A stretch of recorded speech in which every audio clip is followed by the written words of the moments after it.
오늘 우리에게 주시는 하나님의 말씀은 신약성경 빌립보서 2장 12절에서 18절까지의 말씀입니다. 제가 가진 성경으로 320페이지네요. 빌립보서 2장 12절에서 18절까지 제가 한 절 여러분 한 절 교독하겠습니다. 그러므로 나의 사랑하는 자들아, 너희가 나 있을 때뿐 아니라 더욱 지금 나 없을 때에도 항상 복종하여 두렵고 떨림으로 너희 구원을 이루라. 너희 안에서 행하시는 이는 하나님이시니 자기의 기쁘신 뜻을 위하여 너희로 소원을 두고 행하게 하시니 모든 일을 원망과 시비가 없이 하라. 이는 너희가 hum이 없고 순전하여 어그러지고 거스르는 세대 가운데서 하나님의 뽑는 자녀로 세상에서 그들 가운데 빛들로 나타내며 생명의 말씀을 밝혀 나의 다름질이 헛되지 아니하고 수고도 헛되지 아니하므로 그리스도의 날에 내가 자랑할 것이 있게 하려 함이라. 만일 너의 믿음이 질문과 봉사기에 내가 나를 간절히 들을지라도 나는 기뻐하고 너희 우리와 함께 기뻐하리라. 18절 다 같이 이와 같이 너희도 기뻐하고 나와 함께 기뻐하라. 아멘. 아멘. 사람들은 누구나 마음속에 소원을 가지고 있습니다. 어린이는 어린이대로, 젊은이는 젊은이대로, 나이 많은 노인들도 나름대로의 소원을 가지고 있습니다. 어린 학생들은 대개 공부 열심히 해서 좋은 대학, 명문대학에 들어가기를 소원합니다.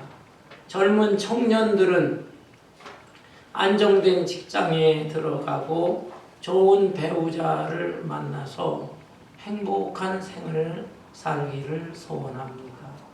또 나이 든 노인들의 경우에도 건강하게 노년 인생을 살고 자기 자녀들, 후손들이 이 땅에서 성공하고 행복한 삶을 살기를 소원하는 것입니다. 그런데 이러한 소원은 우리 인간들의 보편적인 소원이지만 하나님께서도 하나님 자신의 소원을 가지고 계신다라는 사실을 알아야 되겠습니다. 오늘 이 본문 말씀에 보면 본문 말씀 빌립보서 2장 13절 너희 안에서 행하시는 이는 하나님이시니 자기의 기쁘신 뜻을 위하여 너희에게 소원을 두고 행하게 하시나니. 하나님께서 우리에게 소원을 두고 행하게 하신다. 곧 우리 마음속에 하나님의 소원을 심어주시고 또 우리가 그 소원을 잘 이루어 드릴 수 있도록 행할 수 있도록 하나님께서 힘을 주시고 격려해 주신다라는 사실입니다. 여러분, 우리 한국 사람들은 그 돌잔치 문화에 특이한 점이 있습니다. 어린아이가 태어나서 첫 돌을 맞이하게 되면 잔치를 엽니다. 이것은 미국 사람들 또 전 세계 사람들도 마찬가지일 거예요. 그러나 돌잔치를 하면서 여기에 특별한 순서가 있어요. 그 순서는 돌잡이 순서입니다. 돌잡이. 큰 쟁반 위에다가 돈 지폐도 얹어놓고 또 청진기 같은 것도 얹어놓고 또 연필 같은 것도 얹어놓고 그리고 이 첫 돌을 맞이한 어린아이에게 이 중에서 아무거나 집어봐라. 네가 원하는 거 집어봐라 라고 합니다. 그 아이가 뭘 알겠어요. 물끄러미 쳐다보다가 돈을 탁 집으면 박수를 치면서 야, 이 아이가 큰 사업가가 되겠구나 축하해 줍니다. 또 이 아이가 그러미보다 청진기를 딱 잡으면 야, 이 아이가 앞으로 훌륭한 의사가 되려나 보다. 연필을 잡으면 훌륭한 교수님이 되려나 보다. 이렇게 생각을 하고 축하를 해주는 것입니다. 물론 재미로 하는 것이지만은 이러한 그 순서 행사에는 부모의 마음이 그 어린아이에게 심어져서 기대하는 것입니다. 내 아이가 또는 내 후손 손주가 앞으로 이 험악하고 힘든 세상이지만 앞으로 건강하게 자라면서 이런 성공적인 사람이 되기를 원한다는 그 부모나 또는 할아버지 할머니의 소원이 그 아이에게 담겨져서 이렇게 축하 행사를 하게 되는 것입니다. 여러분, 하나님도 마찬가지. 하나님께서 우리를 이 세상에 보내실 때 그냥 보내시는 것이 아닙니다. 하나님의 소원과 기대함이 있는 것이죠. 우리 한 사람 한 사람의 마음속에 하나님의 소원을 두신다. 그리고 그 소원을 이룰 수 있도록 지혜도 주시고 능력도 주시고 용기와 격려를 해주시는 것이에요. 그래서 우리가 이 땅에서 그 소원을 이루고 행할 수 있도록 하나님이 이렇게 격려해 주시는 분이다라는 것이에요. 따라서 우리의 마음속에는 하나님의 소원이 있습니다. 그런데 그 하나님의 소원을 잘 깨닫고 이루어드리면 이 사람은 정말 행복한 사람이에요. 하나님께 영광을 돌리는 사람입니다. 그러나 우리 인간의 마음에는 죄성이 또 있거든요. 그래서 이 죄성에서는 세상적인 욕망이 있기 때문에 하나님의 소원이 한편으로 있으면서 또 한편으로는 세속적인 욕망의 소원이 있는 것입니다. 이 두 가지 소원이 서로 마찰을 하고 갈등을 빚고 하는 것이죠. 따라서 우리는 어떻게 살아야 되는가? 이 죄성에 대한 세상적인 욕망을 누르고 하나님의 소원을 잘 깨달아서 말씀대로 순종하면서 살면 하나님께 큰 영광이요 가치 있고 보람 있는 인생이지만, 그러나 다른 한편으로 하나님의 소원을 저버리고 자신의 욕망에 기초한 소원대로 산다고 한다면 설령 그 사람이 그 소원을 이룬다 할지라도 그 사람은 행복한 사람이 안 되는 것입니다. 일시적으로 기뻐하고 일시적으로 행복하고 편안한 것 같지만 인생을 다 살고 세상을 떠날 때가 되면 난 참 바보처럼 살았구나. 헛된 것, 뜬구름 같은 것, 그런 것을 추구하면서 한평생 살다가 나는 이렇게 허무하게 인생을 마치는구나, 이렇게 한탄하고 탄식하게 되는 것입니다. 따라서 우리는 하나님의 소원과 우리의 소원이 일치된 삶을 살아야 되는 것입니다. 그것이 가장 올바로 사는 것이고 가치 있게 보람 있게 사는 것이죠. 그렇다면 하나님의 소원은 무엇일까? 오늘 본문 말씀에 보면 하나님께서 우리에게 소원을 두고 행하게 하시는데 그 하나님의 소원, 하나님의 기대하시는 것이 무엇일까요? 첫째는 우리가 믿음으로 구원을 이루면서 살기를 원하시는 것이에요. 여기 12절에 보면 그러므로 나의 사랑하는 자들아 너희가 나 있을 때뿐 아니라 더욱 지금 나 없을 때에도 항상 복종하여 두렵고 떨림으로 너희 구원을 이루라. 바울 사도가 빌립보 교회 성도들에게 당부한 말씀인데, 바울 사도는 빌립보 교회를 개척을 했어요. 그래서 그 빌립보 교회를 목회하면서 교인들에게 늘 하나님 말씀을 전했죠. 그런데 선교사였기 때문에 그곳을 떠나서 다른 곳에 복음을 전하다가 지금 로마 감옥에 갇혀 있습니다. 감옥에 갇혀 있으면서도 빌립보 교회 교인들을 생각하면서 편지로 이 글을 쓴 것이에요. 그래서 나 있을 때뿐 아니라 지금은 나 없을 때지만 너희는 두렵고 떨림으로 구원을 이루라 라고 했습니다. 구원을 이루라? 이 말씀이 좀 이상하지요. 구원이라는 것은 우리의 노력으로 자유의지로 되어지는 게 아닙니다. 전적으로 하나님의 은총에 의해서 구원은 주어지는 것이에요. 그런데 구원을 이루라? 이 말씀이 무슨 뜻일까요? 여러분, 구원에는 3차원의 구원이 있습니다. 1차원적인 구원은 과거적인 구원이에요. 과거에 언제 어느 시간 내가 정확하게 기억은 못할 수 있습니다.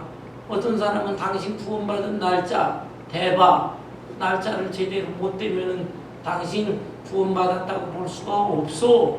막 이렇게 윽박지르듯이 그 상대방의 그 믿음을 평가하는 그런 사람들이 있어요. 그거 잘못된 사람입니다. 여러분, 우리가 구원받은 것에 대해서 정확하게 기억하는 사람도 있지만 성령께서 바람 불듯이 바람이 동에서 불고 서에서 불고 바람이 어디서 와서 어디로 가는지 잘 모르듯이 성령께서 우리의 마음에 싹 스며들어오면서 내가 은혜를 받고 구원받을 수가 있는 거예요. 그래서 정확하게 날짜는 모를 수 있어요. 그렇지만 과거 언젠가 내가 내 죄를 회개하고 예수 그리스도를 영접했다 이 말이에요. 하나님의 아들이요 나의 구원자다. 하나님 예수 그리스도를 영접하고 그래서 나는 내 신분이 바뀌었어. 마귀의 노예에서 벗어난 하나님의 자녀가 된 것입니다. 구원받은 성도예요. 여러분, 이것이 과거적인 구원을 말하는 것입니다. 그렇지만 내가 구원받은 성도다라고 하는 것에 만족하면 안 됩니다. 하나님이 베풀어 주신 그 은혜를 계속 유지해야 돼요. 은혜를 유지하고 내 이 믿음 생활을 굳세게 견고하게 계속 생활을 해나가야 됩니다. 그래서 하나님이 베풀어 주신 구원의 은총, 그 은혜를 받은 상태를 유지할 수 있어요. 그것이 바로 현재적 구원이에요. 현재. 내가 내 자신을 보면 알아요. 나는 지금 하나님의 은총으로 구원받은 성도인가, 하나님의 자녀인가 아닌가. 자기 자신의 양심을 들여다보면 알 수가 있어요.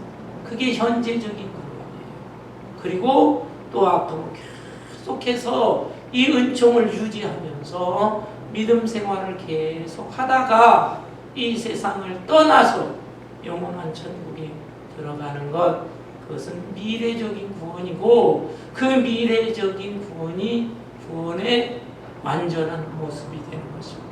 구원의 완성을 이루게 되는 것입니다. 따라서 지금 이 말씀은 과거적인 구원의 은총 받은 것으로만 만족하지 말고 구원을 이루라. 현재적인 구원의 상태를 유지하고 앞으로도 계속해서 미래적인 구원을 이루도록 힘써라 라고 하는 것입니다. 예를 든다면 어떤 사람이 배를 타고 가다가 배가 파손해서 이제 물속에 빠졌어요. 물속에 막 허우적대는 거예요. 이거는 죽을 수밖에 없는 거예요. 그런데 그때 구조선이 달려와서 이 사람을 건졌어요. 물에서 건짐을 받았어요. 그러면 이 사람은 구원받은 것이죠. 구원받았어요. 그러나 보다 완전한 구원을 이루기 위해서는 그 구조선을 타고 계속 바다를 항해하고 마침내 항구에 도착했을 때, 육지에 올라갔을 때, 그때 완전한 구원이 이루어지게 되는 것입니다. 이와 마찬가지로 우리도 이러한 구원을 이루기 위해서 힘써야 한다라고 하는 것입니다. 여러분, 운동 경기도 생각해 보세요. 운동 경기, 월드컵이니 이런 큰 경기가 있는데 그때 예선전. 그 예선전에서 잘 시합하고 경쟁해서 이기면 그 다음에 본선에 나가요. 본선. 또 본선에서 계속해서 경쟁을 하고 또 상대의 팀과 싸워서 이기면 8강에 올라가요. 8강에서 또 4강에 올라가요. 4강에서 결승전에서 이기면 우승을 하게 되는 것입니다. 마찬가지로 우리가 다 구원받은 자녀여 하나님의 백성이지만 이 땅에서 계속적으로 힘써서 생활해야 됩니다. 때로는 악한 마귀와의 영적 싸움에서 승리해야 되는 것이죠.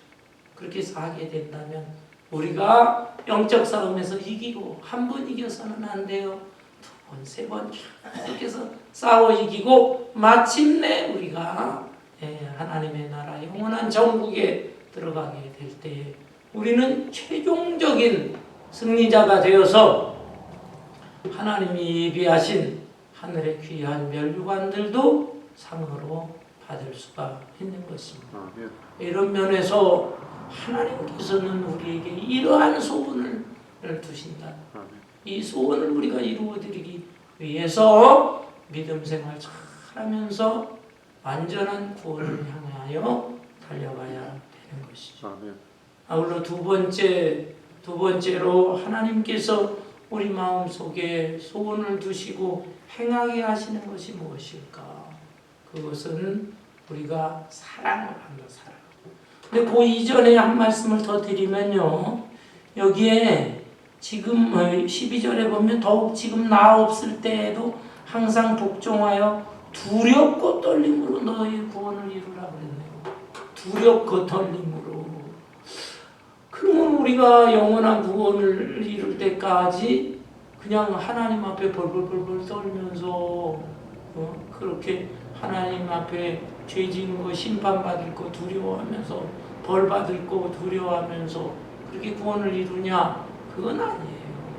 여기에 두렵고 떨림으로 라고 하는 것은 하나님께서 우리에게 귀한 사랑의 은총을 주셨는데 그 사랑의 은총이 헛되지 않도록 그것을 잘 간직하게 그래서 그 사랑과 은총에 감격하여 하나님에 대한 영광이 가려지지 않도록 그렇게 조심하면서 경건하게 신앙생활하면서 구원을 이루어야 된다라고 하는 것입니다.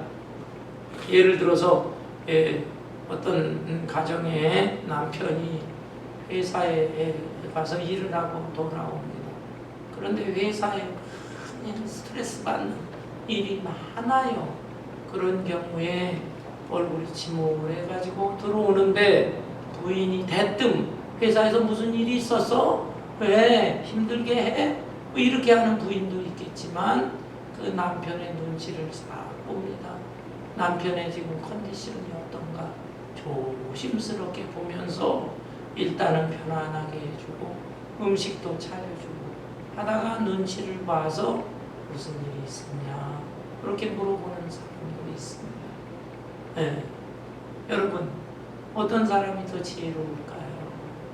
왜 남편에 대해서 직접적으로 물어보지 못하느냐 하면 사랑하기 때문에 혹시나 마음에 상처를 받지 않을까 더 힘들지 않을까 그래서 조심하면서 두려운 마음도 염려하는 마음도 있으면서 이렇게 물어보게 되는 것이죠. 여러분 우리는 하나님을 섬길 때에도 이런 마음으로 섬겨야 하는 것입니다. 하나님 우리에게 벌 주실까? 벌을 떨고 두려워하고 떨리는 그런 건 아니에요. 그러나 내가 하나님의 자녀 나를 하나님의 백성으로 삼아주신 그 하나님의 영광을 내가 가리우지는 않을까. 그래서 늘 마음으로 생각으로 입술로 행동으로 조심하면서 경건한 신앙생활하는 것입니다. 이렇게 두렵고 떨림으로 완전한 구원을 향해서 나아가라 라고 하는 뜻이죠. 아울러서 두 번째 하나님이 우리에 대한 소원은 무엇이냐 하면은 사랑으로 다른 사람들과 화목한 생활을 한다. 사랑하면서 화목을 이루라 라고 하는 것이에요. 여기 14절에 보니까 모든 일을 원망과 시비가 없이 하라. 빌립보 교회는 바울 사도가 2차 선교 여행을 할 때 세운 교회입니다. 소아시아 지방에서 주로 선교를 했었는데 어느 날을 이 밤에 꿈을 꿉니다. 그냥 뭐 인간의 잠재의식 속에서 나오는 꿈도 아니고 그냥 개꿈 이런 꿈이 아니라 하나님이 주시는 영적인 꿈이에요. 그 꿈을 꾸는데 마케도니아 사람 한 사람이 손짓을 하는 거예요. 바울이요, 우리 쪽으로 건너오시오. 우리를 도와주시오. 바울 사도는 유럽 생각은 안 했어. 소아시아, 오늘날 터키를 중심으로 그쪽에 선교를 했거든요. 1차 선교를 거기서 했고 2차도 그쪽으로 다시 돌려고 했는데 그 2차 선교 소아시아 쪽으로 선교를 하던 중간에 그 꿈의 신비로운 환상을 보게 되는 것이죠. 우리를 도와주세요. 그래서 이건 하나님께서 나에게 주시는 사인이구나 확신을 하고 그 마케도니아 유럽으로 건너가게 되는 것입니다. 그곳에서 자주장사였던 사업가 루디아라는 여자를 만나요. 이 여자에게 믿음이 좋은 사람이에요. 근데 하나님에 대해서는 잘 아는데 예수님에 대해서는 잘 모르는 여자. 그래서 이 여자에게 예수님에 대한 설명을 잘 해주고 구약시대에 예언 하나님의 예언의 말씀이 바로 메시아가 예수 그리스도다. 이 사실을 알아요. 루디아가 감격해요.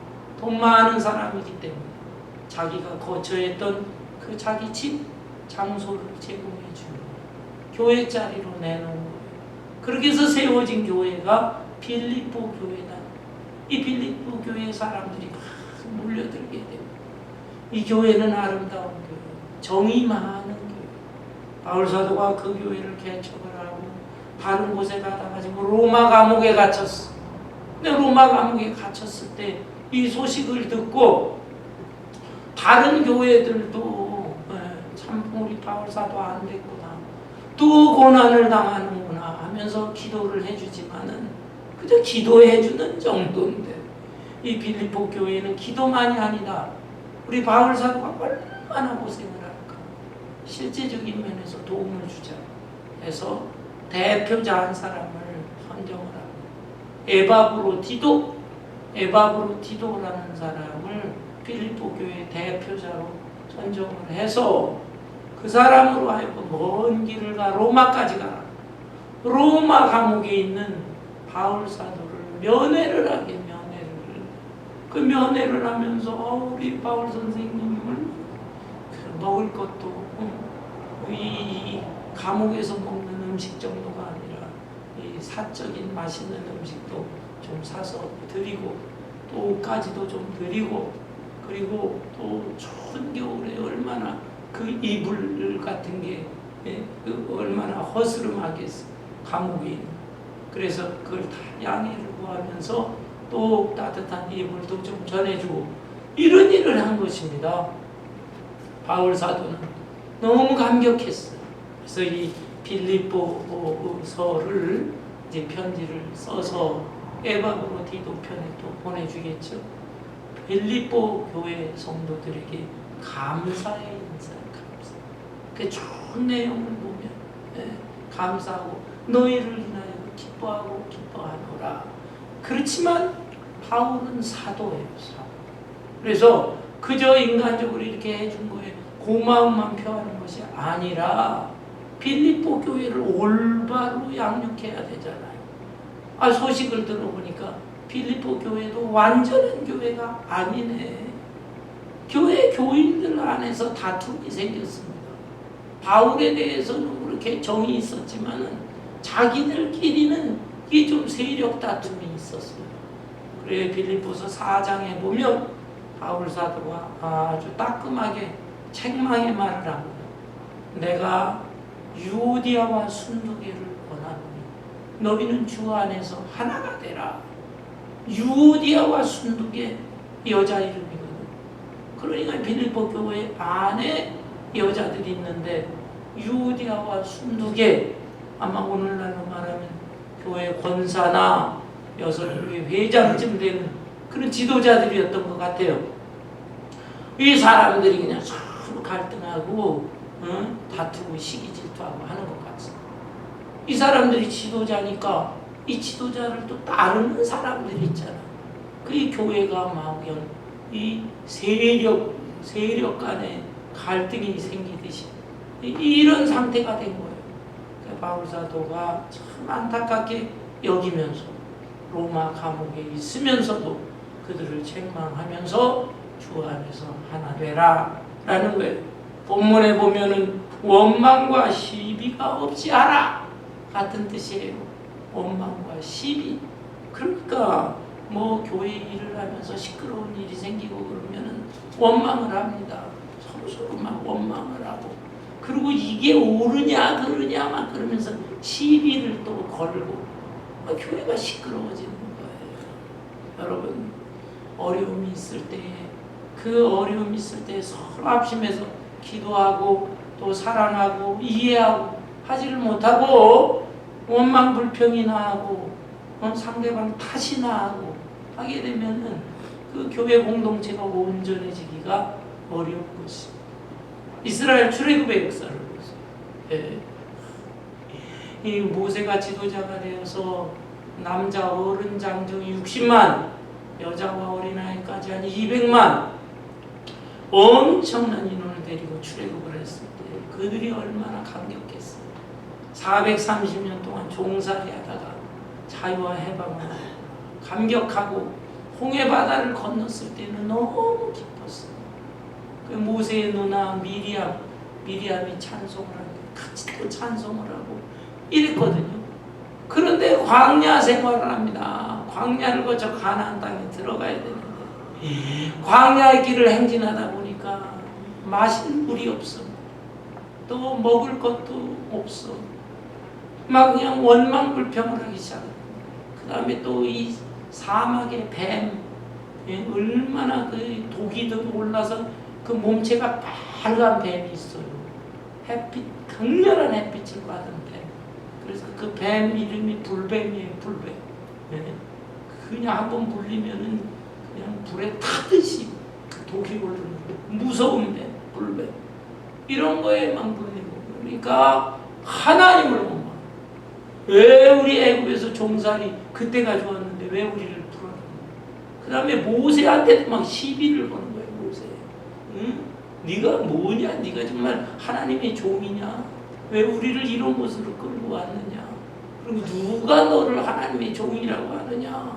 우리도 하나님의 종이다.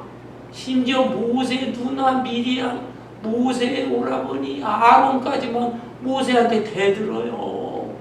그리고 그 다음에 고라의 자손들이 세력을 형성해서 모세의 지도권에 대해서 도전을 하고 모세가 너무 견디기가 어려웠지. 하나님께서 모세로 하여금 레위 지파를 통해서 그 불평불만자 3,000명을 다 죽여라. 그런 끔찍한 일도 있고요. 부분적인 지진이 일어나가지고 이 고라의 자손들이 한꺼번에 땅속에 고라와 그 후손 땅속에 들어가는 이런 벌을 받기도 했습니다. 어렵고 힘든 일이 있을 때 서로 단합하고 위기를 극복하고 하나님의 도우심을 구하고 할 생각은 하지 않고 원망과 시비가 발생을 한 것이다. 여러분, 그래서 이 바울 사도가 안타까워하면서 교회가 조금 잡음이 있을 때 이것을 어떻게 해서든지 지도자들은 참 덮고 또 격려하고 설득하고 해야 되는데 같이 여기에 부안해동을 하면서 원망과 시비가 발생을 했다라는 것입니다. 사랑하는 성도 여러분, 우리 사람이라는 것은 다 똑같지 않습니다. 지구상에 70억 인구가 있다고 하는데 똑같은 사람 없어요. 쌍둥이가 거의 비슷한 것 같죠. 그렇지만 쌍둥이도 어딘가 다른 게 있습니다. 또 외모는 비슷할지 몰라도 그 성격이나 또 생각하는 바 이런 것들은 다 다른 것입니다. 여러분, 외모도 뭐 얼굴 생김이 다르고 피부색이 다르지만 그 속 사람의 성격이나 뭐 생각하는 바나 이런 것들이 다 달라요.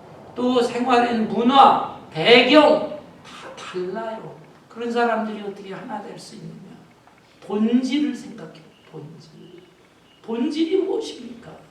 하나님께서 우리 인간을 창조하실 때 다른 짐승들하고 다르게 하나님의 형상대로 창조하십니다. 지적인 존재, 감정적인 존재, 의지적인 존재, 그리고 영이 있는 존재, 영적인 존재로 만들어 주셨어요. 그래서 하나님의 고귀한 형상대로 지음받은 존재다. 그러니까 키가 크든 작든 뭐 피부색이 다르든 가난하냐 부하냐 이런 거와 상관없이 나도 그렇지만 저 사람도 하나님의 거룩한 형상을 지닌 사람이고 하나님의 귀한 형상이 깃들인 사람이구나. 이 본질적인 걸 생각하면 우리가 상대방을 왜 이해를 못합니까? 상대방을 감싸고 하나 될 수 있는 것이죠. 뿐만 아니라 더욱이 우리는 예수님을 통해서 하나님의 자녀가 된 사람들 아닙니까? 하나님의 자녀라는 것은 이 땅에서 교회 공동체를 이룰 뿐만 아니라 이 세상을 떠나서 저 하늘의 거룩한 새 예루살렘 성, 완전한 교회죠. 그 완전한 교회에 들어가서 함께 영생 복락을 누리면서 살 존재다. 이 점을 깊이 생각한다면 나와 좀 다르고 좀 부족하고 또 뭐 여러 가지 상태가 나하고는 안 만난다 한다 할지라도 얼마든지 우리가 이해하고 용납하고 하나 될 수가 있는 것입니다. 특별히 우리 마음속에 주님께서 주신 사랑의 마음이 충만해야 돼요. 우리가 사랑해야 된다는 거 알지만 이 사랑도 부족한 사랑이 이기적인 사랑이라. 그래서 그냥 내가 좋아하는 사람, 내가 원하는 사람, 그런 사람만 사랑하고 내가 원치 않는 사람은 무관심하고 어떤 때는 막 미워하고 그런다 이거예요.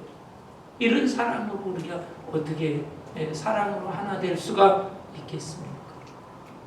19세기 후반이요 또 20세기 중반까지 활동했던 문학가 중에 유명한 헬만 헤세라는 사람이 있어요.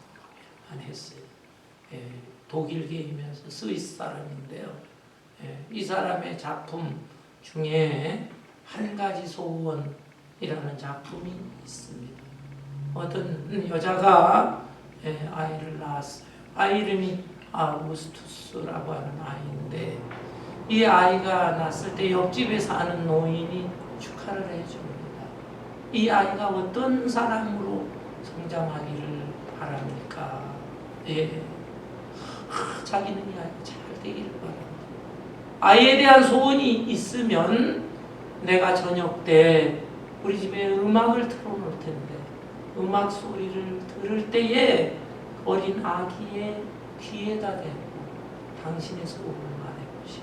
그대로 될 겁니다. 저녁 때가 됐어요. 정말 노인의 집에서 음악이 들려옵니다. 이웃집에서 음악 소리가 이 여자는 어린 아이의 귀에다 대고 너는 사랑받는 사람이 되어 많은 사람, 모든 사람의 사랑받는 사람이 되어 그 소원을 빌었습니다. 정말 그 소원대로요 이 아이가 잘 자랍니다. 얼굴도 잘생기고 뭐 다른 사람들로부터 사랑받고 조금 더 성장하니까 그냥 주변의 여자아이들이 그냥 이 아이한테 키스를 하고 말이죠. 이런 사람이 됐는데 그러다 보니까는 이게 문제가 생겼네. 교만해졌어. 자기밖에 몰라. 세상에서 자기가 최고인 줄 알아. 그래가지고 그냥 아나무인으로다. 다른 사람에게 관심이 없고 배려하는 마음이 없는 이 아이 때문에 그냥 안타까워하다가 그 엄마는 죽고 말았어. 이 아이는 성장해서 어른이 되었는데도 이제 그 버릇을 못 고치는 거야. 그러니까 뭐 다른 사람들이 이제 이 사람을 얼마나 좋아하겠습니까? 이 사람은 점점 더 타락하고 방탕한 생활을 합니다. 그러다 어느 날은 정말 이렇게 살아서는데 스스로도 괴로워. 그래 목숨을 끊으려고 하는데 옆집에 이 노인을 다시 만나게 됩니다. 그 노인은 너의 어머니에게 내가 잘못된 소원을 빌도록 했구나. 내가 네 엄마가 어리석은 사람이 되도록 잘못 얘기를 했구나. 네가 이렇게 많은 사람들에게 사랑도 받았지만 교만하고 방탕한 사람이 되었는데 이제 네가 깨달은 바가 있느냐? 네가 정말로 원하는 삶은 무엇이냐? 라고 그것을 다시 한번 빌어보아라 라고 합니다. 이 아우구스투스 이 사람은요, 다시 조용한 시간에 마음으로 빌습니다. 나는 다른 사람들로부터 사랑을 받는 사람이 되지 않고 사랑을 베푸는 사람이 되기를 원합니다. 사랑을 베푸는 사람이 되기를 원합니다. 이 소원을 빌었을 때 이런 사람으로 바뀌어졌어. 주변에 있는 사람들은 이 남자의 옛날의 모습을 알고 막 욕을 하고 때려주고 심지어 이 사람이 잘못된 걸 고소를 해서 감옥 생활도 하고 옥살이를 하고 나왔어요. 그럼에도 불구하고 이 사람은 남을 미워하지 않습니다. 미워하지 않습니다. 용서하고 이해. 그러니까 자기 마음이 너무 편해. 다른 사람들도 저 사람 정말 멋있는 사람으로 변화됐구나. 그러면서 그의 생애가 마지막 아름다운 모습으로 생을 마감하게 되었다. 라고 하는 그 참 단순하면서도 유명한 그 소설이 있습니다. 여러분, 우리도 사랑하지만 내가 얼마나 나만 생각하는 이기적인 사랑을 베풀 줄 알고 사랑으로 너그럽게 다른 사람들을 관용할 수 있는 이런 사랑의 사람이 되어요. 이것이 우리를 향한 하나님의 소원인 것이죠. 세 번째로 하나님께서 우리에 대해서 소원을 두고 행하게 하시는 것은 무엇일까요? 그것은 우리가 말씀의 증인으로 살아가기를 원하는 것입니다.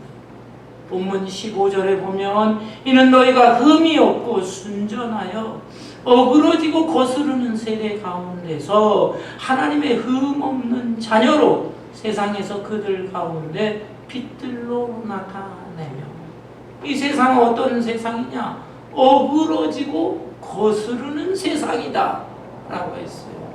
어그러지고 거스르는 세상. 이게 뭐냐면 뒤틀려져 있는 세상. 뒤틀려져 있다. 뭐가 뒤틀려 있습니까? 올바른 진리가 뒤틀려져 가지고 그냥 선이 악이 되고 악이 선이 되고 막 엉망진창이라. 무엇이 정말 올바른 가치인지 이 가치가 막 뒤틀려 있는 이런 세대다. 모순과 부조리로 가득한 세상이에요. 이런 세상을 어떻게 살아야 되는가? 이렇게 뒤틀린 세상이라 할지라도 우리는 하나님의 말씀에 근거해서 흠없는 자녀로서 힘써 순전하게 살아야 된다. 어떤 사람은 그 세상을 사는 법을 몰라. 그건 고지식하고 바보 같은 거야.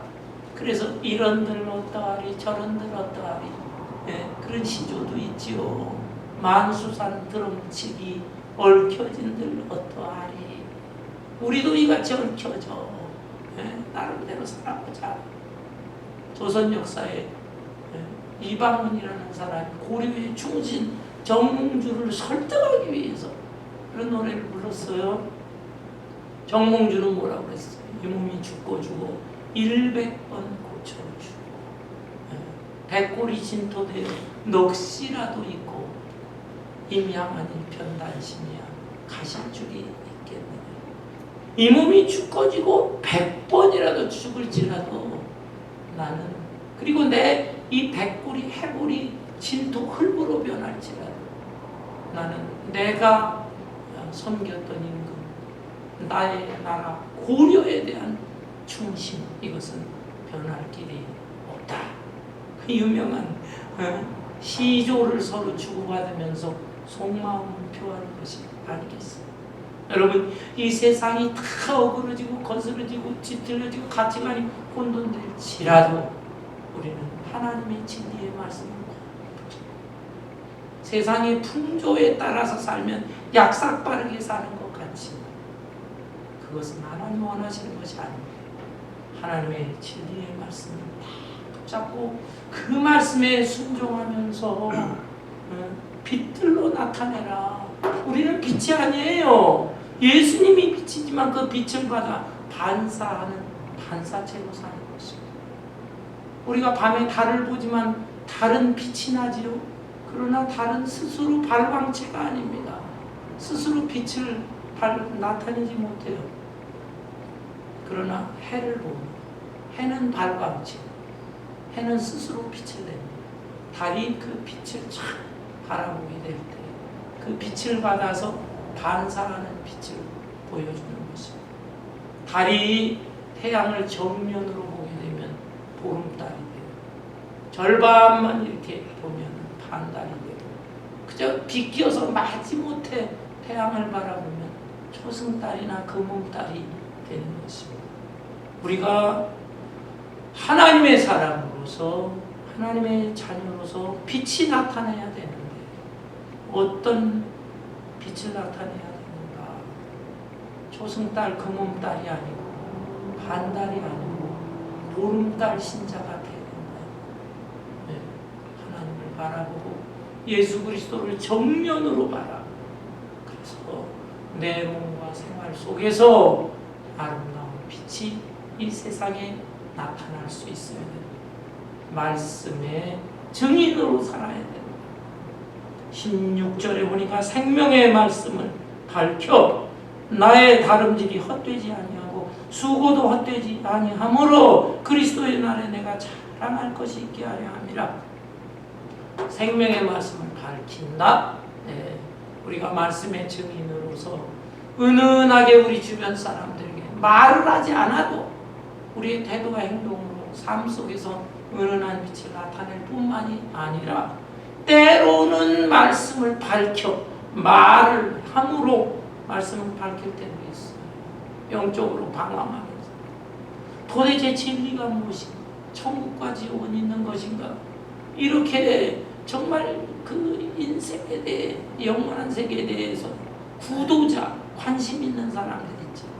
그런 사람들에게는 생명의 말씀을 밝혀줘야 돼. 아, 내가 배우고 깨달은 바가 이런 것입니다 하면서 찬찬히 설명도 해줘야 된다 이 말이에요. 그래서 세상 얘기도 쭉 하다가 기회를 탁 보면 아, 찬스구나 하면서 그때 복음을 전해줄 줄 알아야 되는 것이다. 이렇게 할 때 그리스도의 날에 자랑할 것이다. 바울 사도는 평생 그렇게 살았어요.